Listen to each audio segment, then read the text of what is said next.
Hello students, एक बार फिर स्वागत आप सभी का आपके अपने YouTube channel smart study classes पर। तो स्टूडेंट, आज की वीडियो आप सभी के लिए बहुत ज़्यादा इंपॉर्टेंट है, इसलिए वीडियो को लास्ट तक देखना, बिल्कुल भी स्किप मत करना।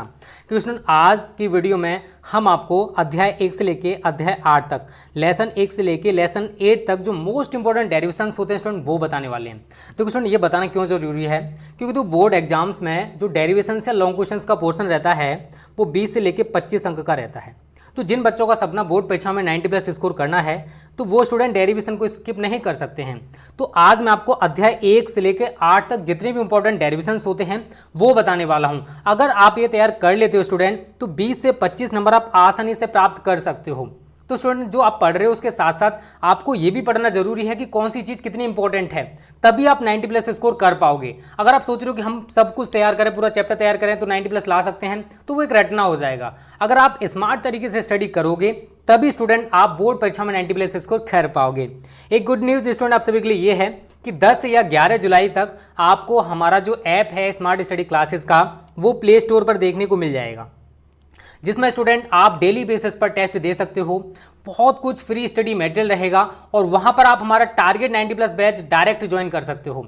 और देखो, एक चीज़ मैं आपको बता दूं, अगर आप ऐप में हमारा टारगेट 90+ बैच ज्वाइन करोगे तो स्टूडेंट वहां पर आपको 699 रुपये पे करना पड़ेगा। बट अभी केवल 9 और 10 जुलाई तक स्टूडेंट आप 599 में हमारा टारगेट 90+ बैच ज्वाइन कर सकते हो। और ये केवल लिमिटेड सीट है स्टूडेंट, केवल 50 बच्चों के लिए। और जो बच्चे इंटरेस्टेड हैं वो हमें 9058 जो हमारा नंबर है इस वीडियो के डिस्क्रिप्शन में हमने दे रखा है, उस पर कॉल या मैसेज करके पूरी जानकारी ले सकते हो। एक बात और देखो, केवल वही बच्चे मैसेज करें जो वास्तव में जुड़ना चाहते हैं, क्योंकि वहाँ पर फालतू मैसेज आप ज़्यादा करते हो, हाय हेलो, देखो इतना टाइम हमारे पास नहीं होता कि हम सभी का रिप्लाई कर सकें। तो जो बच्चे इंटरेस्टेड हैं केवल वही मैसेज या कॉल करें। और ये बच्चे मैसेज बिल्कुल ना करें, सर मैं फ्री में PDF दे दूँ, ये कर दूँ, वो कर दूँ। देखो 600 रुपये स्टडी के लिए हर कोई पे कर सकता है, क्योंकि देखो इससे हम बहुत ज़्यादा इरिटेट हो चुके हैं। आप सभी के बहुत सारा फालतू के मैसेज आते हैं जिनसे हमारी जो टीम है वो भी इरिटेट हो जाती है। ठीक है, तो प्लीज़ फालतू मैसेज ना करें, जो ज्वाइन होना चाहते हैं वही मैसेज करें। ठीक है, तो स्टूडेंट देखो, सबसे पहले इलेक्ट्रोस्टैटिक्स एंड करंट इलेक्ट्रिसिटी के हम डेरिवेशंस बताएंगे आपको। उसके बाद आपके जो मैग्नेटिज्म है, मैग्नेटिक वेव्स वाला है, वहां तक आपको सब कुछ इंपॉर्टेंट डेरिवेशंस बताया जाएगा। ठीक है, तो देखो पहला जो इंपॉर्टेंट डेरिवेशन स्टूडेंट वो ये है, देखो जिस टाइप से बोर्ड में पूछा जाता है उस टाइप से हमने यहाँ पर क्वेश्चंस को लिखा है। पहला है वैद्युत विध्रुव आघूर्ण की परिभाषा लिखिए। अक्षीय स्थिति में वैद्युत विध्रुव के कारण वैद्युत क्षेत्र की तीव्रता के लिए व्यंजक प्राप्त कीजिए। तो वैद्युत विध्रुव आघूर्ण क्या होता है? आप सभी जानते हो, P = Q/2L। तो वैद्युत विध्रुव में किसी एक आवेश का परिमाण तथा दोनों आवेशों के बीच की दूरी के गुणनफल को वैद्युत विध्रुव आघूर्ण कहते हैं। और अक्षीय स्थिति में अगर हम वैद्युत विध्रुव के कारण वैद्युत क्षेत्र की तीव्रता ज्ञात करें तो क्या होता है? E = 9 × 10⁹ 2P/RQ। आप सभी इतना तो सभी जानते हो, आप सभी ने इतना तो पढ़ रखा होगा। ये हमारा इंपॉर्टेंट डेरिवेशन है, 2021 में पूछा जा सकता है। सेकंड है स्टूडेंट, वैद्युत विध्रुव की निरक्षीय रेखा के किसी बिंदु पर वैद्युत क्षेत्र की तीव्रता का व्यंजक प्राप्त कीजिए। अब देखो, अक्षीय स्थिति और ये निरक्षीय स्थिति, ठीक है, तो इसको अनुदैर्ध्य स्थिति भी बोला जाता है, इसको अनुप्रस्थ स्थिति भी बोला जाता है। तो आपको दोनों चीजें याद रखनी है। इसका अक्षीय स्थिति का सेकंड नाम क्या हो जाएगा? अनुदैर्ध्य स्थिति, और इसका क्या हो जाएगा? अनुप्रस्थ स्थिति। तो आप कॉपी में ये भी नोट आउट कर सकते हो, क्योंकि पूछा जा सकता है, कैसे भी आ सकता है क्वेश्चन। और निरक्षीय स्थिति में क्या सूत्र होता है?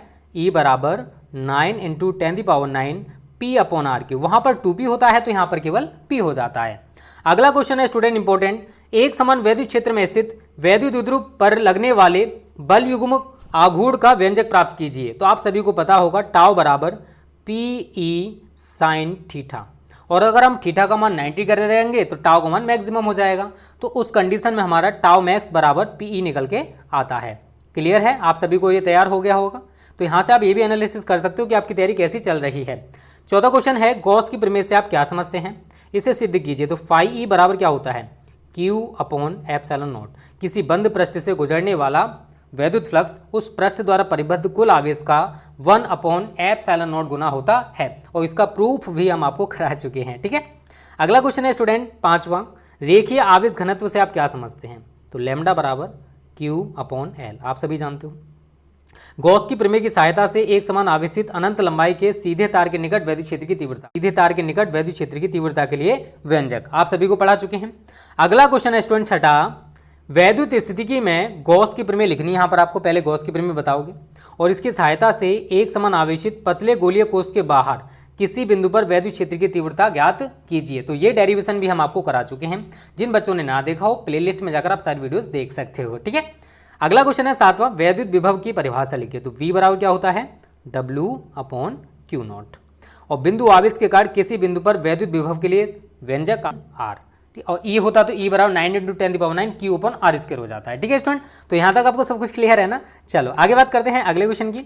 8वां क्वेश्चन है हमारा, वैद्युत द्विध्रुव आघूर्ण से आप क्या समझते हैं। वैद्युत द्विध्रुव की अक्षीय स्थिति में किसी बिंदु पर वैद्युत विभव का सूत्र स्थापित कीजिए। तो इसके लिए V बराबर 9 × 10⁻⁹ P/R²। और निरक्षीय स्थिति में वैद्युत विभव स्टूडेंट कितना होता है, 0। तो आपको ये दोनों क्वेश्चंस भी तैयार करने हैं, इंपॉर्टेंट है, पूछे जा सकते हैं, क्योंकि आपको 20 से लेकर 25 नंबर क्लियर करने हैं, तो आपको मेहनत तो करनी पड़ेगी। ठीक है, तो अभी से प्रैक्टिस करोगे तभी जाके स्टूडेंट आप पूरी तैयारी कर पाओगे। अगला है संधारित्र की धारिता की परिभाषा लिखिए। तो C बराबर Q/V, संधारित्र की धारिता की परिभाषा। समांतर प्लेट संधारित्र की धारिता का व्यंजक प्राप्त कीजिए। तो C बराबर ε0 Ka/D, आप सभी को हम पढ़ा चुके हैं। और इसको कैसे बढ़ाया जा सकता है ये भी हमने आपको बताया था। क्लियर है स्टूडेंट, यहाँ पर हम आपको केवल बता रहे हैं कि कौन सा डेरिवेशन इंपॉर्टेंट है। अगला स्टूडेंट, समांतर प्लेट संधारित्र की धारिता के लिए व्यंजक प्राप्त कीजिए, जबकि प्लेटों के बीच आंशिक रूप से परावैद्युत माध्यम की पट्टी रखी हुई है। मोस्ट इंपॉर्टेंट फॉर 2021, इसको तो आप सही तरह तैयार कर लेना। अगला स्टूडेंट, सिद्ध कीजिए कि किसी समांतर प्लेट संधारित्र के एकांक आयतन में संचित ऊर्जा 1/2 ε0 E² है। और यहाँ पर प्रतीकों के सामान्य अर्थ हैं। तो ε0 क्या होता है, वायु अथवा निर्वात की वैद्युशीलता, और कैपिटल E क्या है स्टूडेंट, वैद्युत क्षेत्र की तीव्रता। अगला क्वेश्चन देखो, गोली संधारित्र अब नहीं पूछा जाएगा, इतना इंपॉर्टेंट नहीं है, तो हमने इसको भी नहीं कराया था आप सभी के लिए। और अगर हमें लगता है अनसोल्व जब हम आपको कराएंगे, अगर पूछा जाता है तो हम आपको करा देंगे, टेंशन मत लेना। ठीक है, अगला क्वेश्चन बहुत ज़्यादा इंपॉर्टेंट है, ओम के नियम से आप क्या समझते हैं, और अनुगमन वेग के आधार पर ओम के नियम को प्राप्त कीजिए। एक बात और, इस वीडियो के डिस्क्रिप्शन में हम ये जो आपको दिखाई दे रहे हैं क्वेश्चंस की PDF दे देंगे, तो वहां से आप डाउनलोड करके इन क्वेश्चंस को तैयार कर लेना है। ठीक है, किरचॉफ के नियम से आप क्या समझते हैं, मोस्ट इंपॉर्टेंट फॉर 2021। ये जो चैप्टर है स्टूडेंट, ये वाला जो चैप्टर चल रहा है इलेक्ट्रिक करंट वाला, बहुत ज़्यादा इंपॉर्टेंट है, जो हम आपको इस टाइम पढ़ा रहे हैं। आगे बात करते हैं स्टूडेंट, व्हीटस्टोन सेतु का परिपथ आरेख खींचिए तथा संतुलन के प्रतिबंध का व्यंजक प्राप्त कीजिए। तो P/Q बराबर R/S, जो कि हम आपको कुछ टाइम में पढ़ाने वाले हैं। और जल्दी आपका सिलेबस देखो बहुत अच्छे से चलने लगेगा, थोड़ा सा ऐप पे वर्किंग चल रहा है, इस वजह से हम आपको रेगुलर बेसिस पे ज़्यादा वीडियोस प्रोवाइड नहीं कर रहे हैं। ठीक है, अगला क्वेश्चन है स्टूडेंट, विभव मापी का सिद्धांत लिखिए तथा बताइए कि इसे आदर्श वोल्टमीटर आइडल वोल्टमीटर क्यों कहा जाता है। मोस्ट इंपॉर्टेंट है स्टूडेंट 18वां, विभव मापी की संरचना तथा कार्य विधि का वर्णन कीजिए। इसके द्वारा दो सेलों के विद्युत वाहक बलों की तुलना कैसे की जा सकती है, परिपथ आरेख बनाकर समझाइए। तो स्टूडेंट ये हैं इलेक्ट्रोस्टैटिक्स एंड करंट इलेक्ट्रिसिटी के इंपॉर्टेंट डेरिवेशंस। अब मैं आपको बताने वाला हूं मैग्नेटिज्म, इलेक्ट्रोमैग्नेटिक इंडक्शन के इंपॉर्टेंट डेरिवेशन। तो वीडियो को ऐसे ही देखते रहो, और वीडियो अच्छी लग रही है तो प्लीज़ वीडियो को लाइक जरूर कर दो। ओके स्टूडेंट, तो स्टूडेंट देखो इलेक्ट्रोस्टैटिक्स एंड करंट इलेक्ट्रिसिटी के इंपॉर्टेंट डेरिवेशन हमने आपको बता दिए। अब हम आपको मैग्नेटिज्म और इलेक्ट्रोमैग्नेटिक इंडक्शन के जितने इंपॉर्टेंट डेरिवेशंस होते हैं वो बताने वाले हैं। ठीक है, तो स्टूडेंट पहला क्वेश्चन है, बायो-सैवर्ट नियम के आधार पर किसी धारावाही चालक से उत्पन्न चुंबकीय क्षेत्र का परिकलन कीजिए। बहुत ही ज़्यादा इंपॉर्टेंट है, बहुत ज़्यादा पूछा जाता है। डेल्टा बी बराबर μ0 डेल्टा बी बराबर μ0 I delta L sin θ/r²। ठीक है, तो ये हमारा बायो-सैवर्ट का नियम। दूसरा स्टूडेंट, परिमित लंबाई के सीधे धारावाही चालक के कारण उत्पन्न चुंबकीय क्षेत्र का सूत्र हमें स्थापित करना है। ये भी इंपॉर्टेंट है, पूछा जाएगा, बहुत अच्छे से आपको बताया भी जाएगा। तीसरा है, बायो-सैवर्ट के नियम की सहायता से किसी धारावाही वृत्ताकार कुंडली अथवा लूप के केंद्र पर उत्पन्न चुंबकीय क्षेत्र के लिए व्यंजक प्राप्त कीजिए। तो B बराबर μ0 Ni/2a है, जो कि हम आपको पढ़ाएंगे। चौथा है स्टूडेंट, एम्पियर के परिपथीय नियम लिखिए, और एम्पियर के परिपथीय नियम का उपयोग करके एक अनंत लंबाई के सीधे धारावाही चालक के कारण उत्पन्न चुंबकीय क्षेत्र का सूत्र स्थापित कीजिए। ये भी हम आपको बताएंगे। ठीक है, पांचवा है, दो समांतर धारावाही चालकों के बीच लगने वाले बल का सूत्र स्थापित कीजिए। एम्पियर की परिभाषा भी लिखिए। तो F/L बराबर μ0/2π I1 I2/R। ठीक है, ये निकल के आता है, जो कि आपको पढ़ाया जाएगा। अगला स्टूडेंट बहुत ज़्यादा इंपॉर्टेंट है, साइक्लोट्रॉन का सिद्धांत एवं कार्यविधि का संक्षिप्त विवरण दीजिए, और साइक्लोट्रॉन की सीमाओं का भी उल्लेख कीजिए।